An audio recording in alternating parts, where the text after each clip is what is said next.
Now that we've looked at the monosaccharides, let's look at the disaccharides.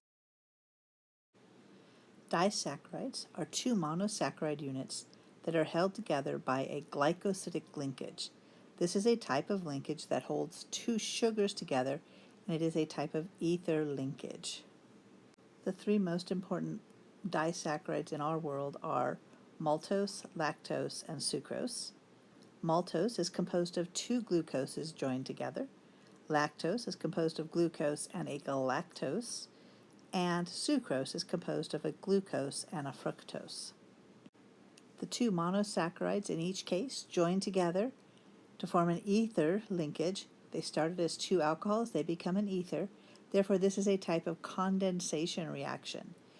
In this case, we can also go in the opposite direction, which is hydrolysis. So if I hydrolyze maltose, it will produce two glucoses. If I hydrolyze lactose, it will produce a glucose and a galactose. And if I hydrolyze sucrose, it will make glucose and fructose. Where do we find these three disaccharides, maltose, lactose, and sucrose? Maltose is found in malted milk. It's found in malts made from liquor, and it's found in malted milk balls. Doesn't sound too important, but what it really is it's the partial digestion of starch makes malt, and that is a nice strong flavor that is added to malts to give it a distinctive flavor, but it is also found in a lot of beers. You'll hear a lot of malt liquor. They're talking about that where it's not fully digested, it's still fairly sweet, but it stops at the disaccharide point of maltose. One of the more important ones, of course, is lactose. Lactose is found in milk, and this is the sugar that is used to give energy to babies, and various amounts of lactose will be found in different animals, but lactose is really only found in mammalian milk. Although I did hear about some lactose found in cockroach milk. Can't imagine who would milk a cockroach, but they did find some lactose there. And just to give you a little more about lactose, it is common to have something called lactose intolerance. As we get older, we're more and more likely to become lactose intolerant. In fact, a tolerance for lactose is considered a genetic mutation that occurred many, many years ago in European cultures where dairy was one of the major sources of energy for the people. Over time, they genetically changed to allow for lactose tolerance into old age, so they did not develop lactose intolerance, which is common throughout the world. It also appears that the development of lactose in our milk was also evolutionarily driven. It made it so that only mammals could drink mammalian milk, which meant that other animals could not use it as a source of energy. And in fact, it made them ill because they could not digest that milk. And the last one we're going to talk about is sucrose. Sucrose is also known as table sugar, and it is found in fruit and honey, and obviously sugar cane and sugar beets. It is the major source of sugar throughout the world, and it is the most useful dietary sugar for all animals. It ends up that different sugars have different amounts of sweetness. So normally what we do is we standardize everything compared to sucrose, which we put at a scale of 100. And we see if something is sweeter or less sweet than that. You'll notice that fructose is very, very sweet, 173 compared to the 100 for sucrose. And that is one of the reasons that fructose is added to certain drinks to make them higher in fructose, makes it sweeter without adding additional calories. On the other hand, as we go down, we see through this loop that we see lactose is very low in sweetness. And again, that's good because we don't want the babies addicted to the sweetness. While they need that sugar, they need the energy. We don't want them addicted to the sweetness because then they want more and more sugar. There may be a few terms you don't know what they are. So invert sugar is actually made by hydrolyzing sucrose. Make it into a mixture of 50% glucose and 50% fructose. It is less sweet than sucrose, but it doesn't crystallize as much, and so it is more stable, giving that food a longer shelf life. The glucose that's listed here is what we normally would call corn syrup, and it comes from the process of hydrolyzing starch. It gives us glucose, which is less sweet than the sucrose that we would have. To make things sweeter, in industry, they've added fructose to it, creating something called high fructose corn syrup. And depending on how much fructose they add, they can make it equal to sucrose, 42% fructose added, or if I go to 55%, it's slightly sweeter than the standard that we have set as sucrose. We're going to look at the naming and structure and reactions of the 3 disaccharides that we're focusing on in this unit. We'll start with the easiest one, which is maltose.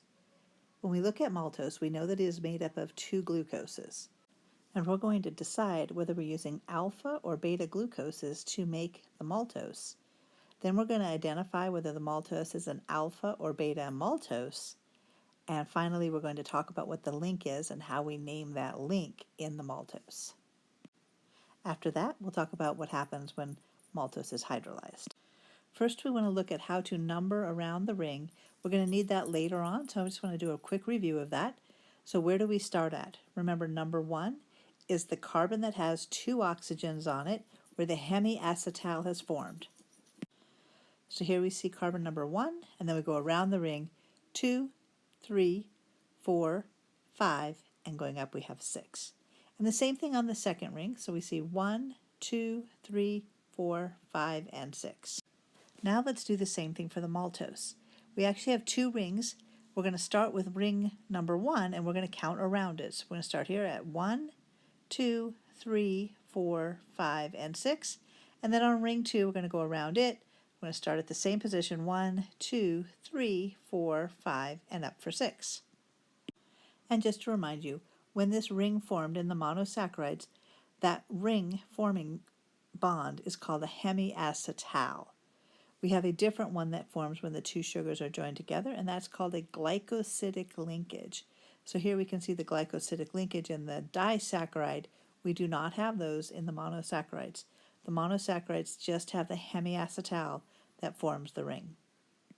And the next question we have, is this alpha or beta glucose? And so just to remind you, if we put the line here where this carbon would have been, I notice I'm not showing the carbon, but we know that that's where a carbon is, wherever those bends are.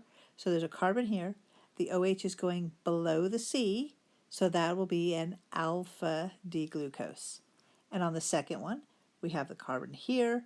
We see that it is above the C, so it's going to be beta D-glucose. What about maltose? Is it alpha or beta? Well, in this case, where we look is the very last OH, because it's not hooked to anything else. We're going to count that one.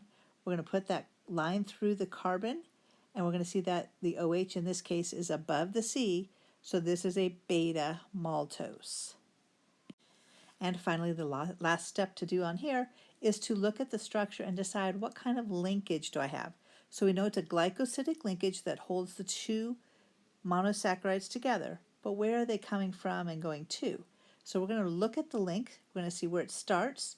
Starting from the left-hand one, it starts on carbon number 1, so we're going to put a 1. It goes down and across, and it links up to carbon number 4 on the second one. So it's a 1, 4 glycosidic linkage. One more step is to decide, is this an alpha or beta linkage? So notice that the first thing it does is goes below the carbon, it goes down. That makes this an alpha 1,4 glycosidic linkage. All right, so now let's look at the hydrolysis for maltose. So notice that we do have beta maltose here because the OH is going up, so this is a beta maltose. We still have that alpha 1,4 linkage. We're going to hydrolyze it, which means we're going to break it right where that oxygen is joining the 2 of them together, right at that glycosidic linkage. We're going to add extra water and a little bit of acid like you would find in your stomach, and it's going to digest this, which means hydrolyze it in this case and break it into the 2 original sugars. And we're going to look at the end, and we're going to see that the first one is going to be an alpha D-glucose and the second one is a beta D-glucose. So if you know that maltose is made out of 2 glucoses, you know that maltose, when it is hydrolyzed, makes 2 glucoses. Now let's focus on lactose. So we're going to count around the ring first, and again we're going to start with each of the monosaccharides, and then we'll count around the disaccharide. So we're going to start with galactose and glucose. They make up lactose.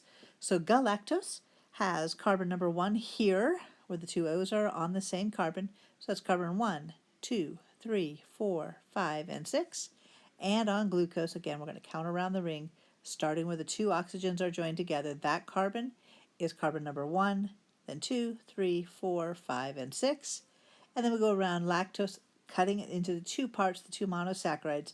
So starting with the one that has two oxygens on it, that's here, that's 1, 2, 3, 4, 5, and 6. And on the second ring, we're going to start counting here where the two oxygens are attached to the same carbon. That's going to be carbon number 1, 2, 3, 4, 5, and 6. Now we'll label them as alpha or beta. So looking at galactose, is that alpha or beta? We'll put a line through here. We see that it is above the line. That makes this a beta D-galactose. And for the glucose, we see that it is also above the line, so that is a beta D-glucose. When we look at lactose, is this alpha or beta lactose? When we look at the very last one, we see that the OH goes above the line, so this is beta lactose. What type of linkage do we have? We're focusing here on the middle part. That is a linkage that goes from carbon number 1 on the first ring to carbon number 4 on the second ring. Now let's look to see which way does the oxygen go. In order to determine this, I see that it goes up and then back down. We want to know which way does it go first. So the first thing it's doing is going up.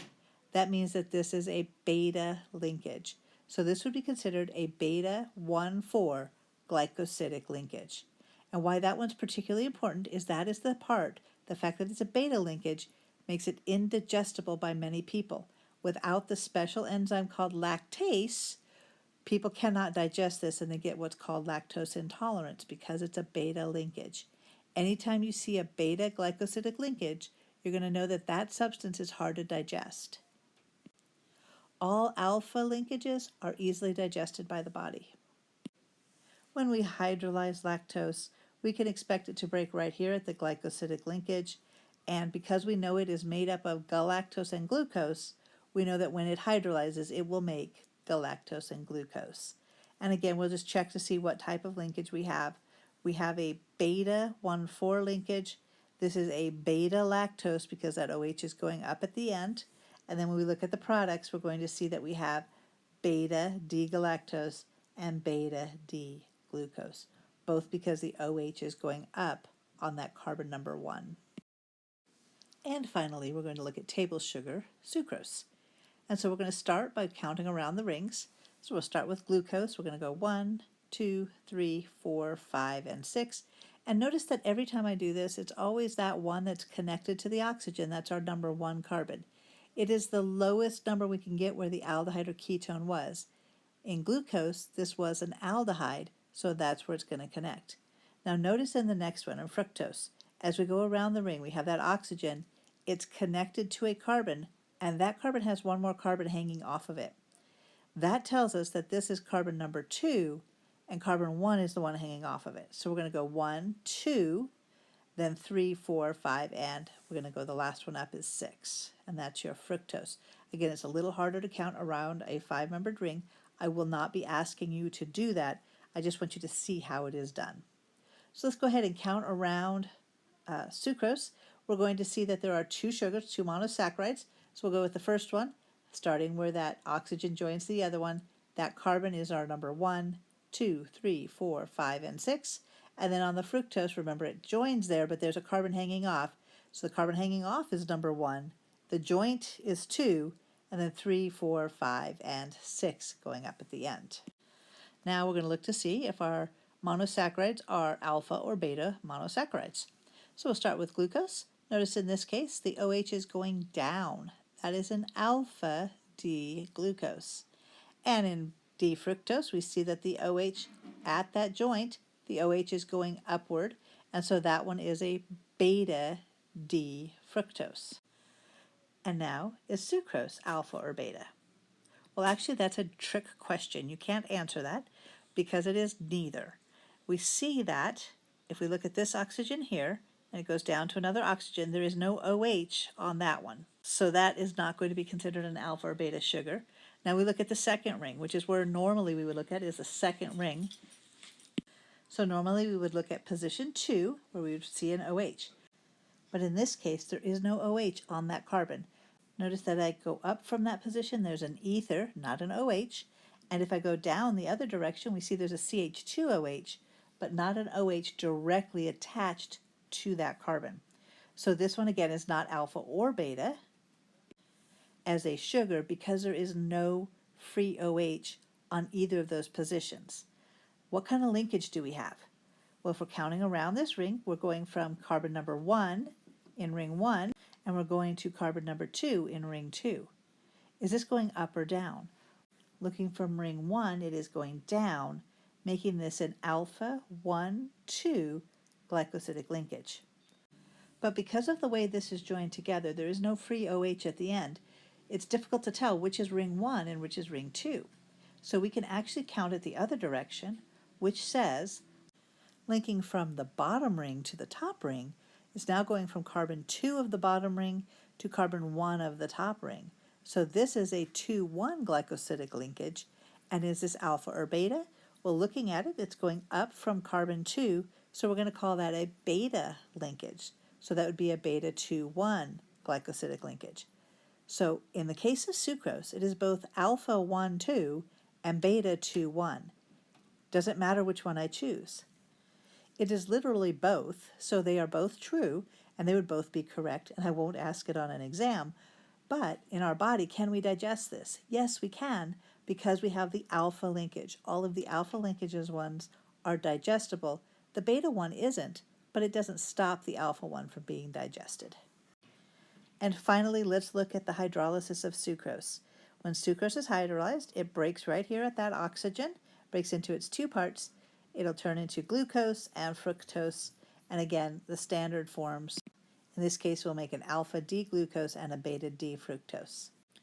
While you don't need to know what the structures will look like, you don't have to memorize them, you should first know what the disaccharides are made of, what they're composed of, and then you should also know the type of disaccharide you have, whether it's an alpha or beta disaccharide. From a drawing, you should be able to tell that. Of course, you can't do that for sucrose. And then you should also know what kind of linkage it has. Is it a 1,2, a 1,4? What type of linkage is it by number? And of course, then if the linkage is an alpha linkage or a beta linkage. And again, this will all be looking at it from the drawing. You will not see these questions specifically on sucrose because sucrose is a little tricky. It's not alpha or beta. It's not a alpha 1,2 or a beta 2,1 because it is both of those. But you should know that sucrose is made of glucose and fructose. And next, we'll look at the polysaccharides.